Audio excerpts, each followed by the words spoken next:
Hi, I am Dr. Julie Leventhal, and I am professionally a senior lecturer here at the University of North Texas in the College of Education under the Department of Educational Psychology. And personally, I'm going to be answering these questions because I also met my long-term partner through the means of online dating, so it's kind of a fun little background and experience with that also. I'm going to pull out some questions and try to answer them the best that I can. I will pull from my own experiences, from experiences that I've heard my students kind of comment on, and then what research and the internet and good old social media says. As advice do you have for someone who wants to try online dating? Totally do it. It's so different these days, and when I say different, I mean it's so much easier to a degree for a lot of people these days because we have so many different characteristics and variables that we're looking for in dating partners.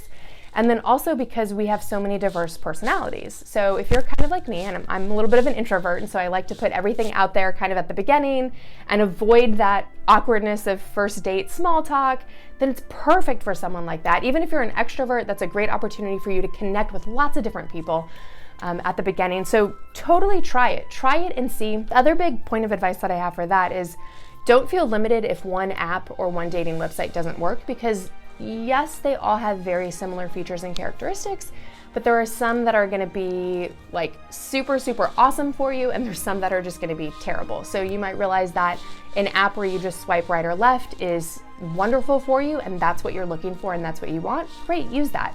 But if you're someone who wants more depth and you want to have a whole profile, go to one of the online dating sites instead. Kind of play around with it, get a feel, use it for a little bit, take a break for a little bit. I know I did that with dating. I would go on a few dates with individuals, see if I connected with anyone.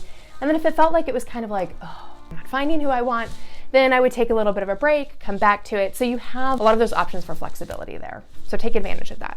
What should I include in my profile? Totally up to you. I laugh a little bit because my profile was basically like a novel, and I wrote so many pages when I was looking for a partner. And it was, again, because I am an introvert. I wanted to throw it all out there. I didn't want there to be kind of any guesswork in a first date. My profile was just like page after page after page, and I was like, if you can make it to the end, awesome. That's so great. Other people, this is the draw of things like Tinder, Bumble, other kinds of apps like that. It's real simple just to be like, cool, here's my X amount of characters, and that's all I want to include. And then you save kind of more of the exciting stuff for a first date.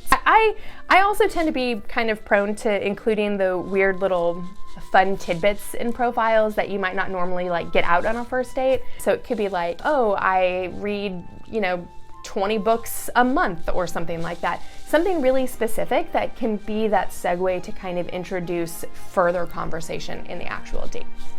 All right, last one. What apps are good for a beginner? So many of them.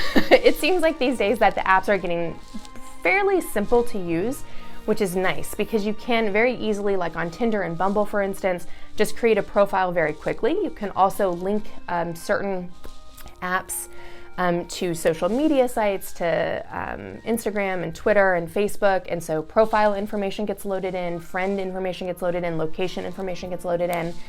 So those are pretty good apps for that. Coffee Meets Bagel is another good app. And if you want more of the like full online profile dating kind of mentality, Match.com, eHarmony I know is like the classic that you always see those commercials about. OkCupid is pretty popular.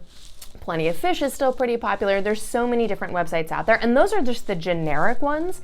There are also very specific ones if you're looking for a very specific population. Students in my classes often joke they're like farmersonly.com, but that is a legitimate website if you're looking for someone who is more kind of out in rural areas, who is a farmer. My brother met his wife on JDate, which is specifically for those who are looking within the Jewish community.